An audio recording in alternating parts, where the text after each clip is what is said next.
So when we deal with variance question, which is normally question number 45, we also need to know the other things as well: the mode, the mean, the median.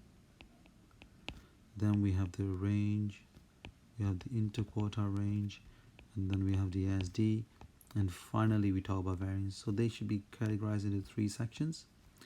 What you have to remember is mean, mode, median would be affected if we add, subtract, multiply, or divide a particular number to the whole set. Okay, so if the mean is 5 and I add 3 to all the terms, then the mean will also become plus 3, so it will be 8. Okay, and the same will happen if you subtract, minus, times or divide. Okay, but for the range, interquartile range, and SD, if you add or subtract, the SD, the range, and interquartile range will not change. They will only change if I multiply or divide a particular number to the whole set. Okay, but for the variance, again, it will only be affected by times and divide. Okay, but how will it change? It will change by the square of what we are multiplying. Okay, so give you an example. Now the variance is 2, and now I'm multiplying 3 to all the terms. So the old variance was 2, and I'm multiplying a 3 to all the terms, but then the new variance will be actually the square of that change of multiplying by 3. So it's going to be a multiplied by 9. So the new variance will actually be 18. Okay, so that's what you need to understand, because variance is actually square of SD. Okay, so you just need to multiply the square of the change when we multiply or divide a particular number throughout the whole set. Okay, so that would be the thing you need to remember. So let's look at the first one.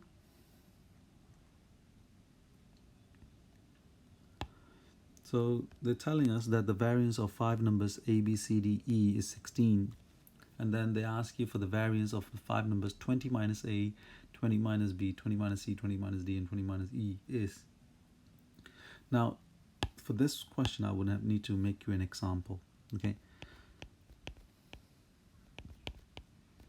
So pretend that these are the 5 numbers that you're looking for. Okay.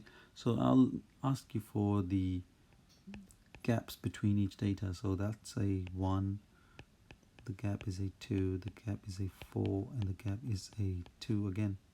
Okay, but if you do this now, 20 minus A, so it's 19, 20 minus B, so 20 minus 2 is 18, 20 minus C is 16, 20 minus D is 12, and 20 minus 10 is 10. So I'm asking you for the gap again. What's the gap? So you can see the gap is 1, 2, 4, and 2. So since the gap between each term doesn't change, but SD is basically the average gap between each data comparatively to the mean.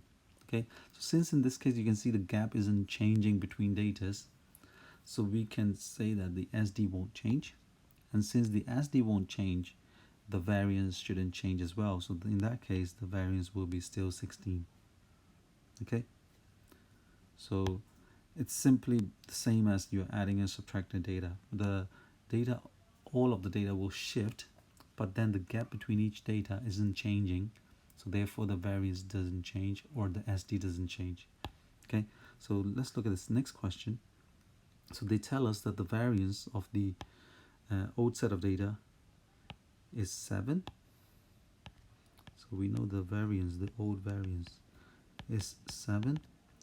And then they're telling us that what they're going to do now to the terms is not only they're going to add a 3, but they're going to multiply a 2 to it. And now we are talking about variance. As I said, variance will only be affected by times or dividing the terms, and we square that change, right?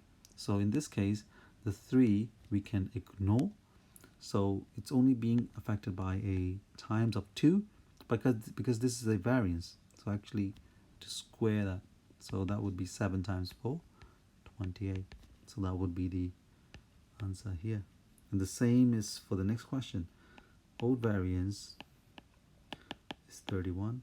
So that would be the new one. And then the new variance, again, they're multiplying by 6 and then adding 18. Adding 18 has no effect on variance, but the times of 6 will have it, but by a square of that change. So it'll be that. So